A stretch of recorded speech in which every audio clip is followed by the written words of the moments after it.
Okay, we come to the end of the session. It is now 8 o'clock. Thank you, and Jazakallah to Farida Appa and Farhad Bhai for listening to patiently to our questions and giving answers so intelligently and so beautifully our answers.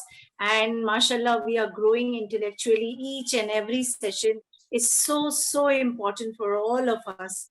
And we CPS ladies are mashallah growing intelligently and developing ourselves, developing our personality. So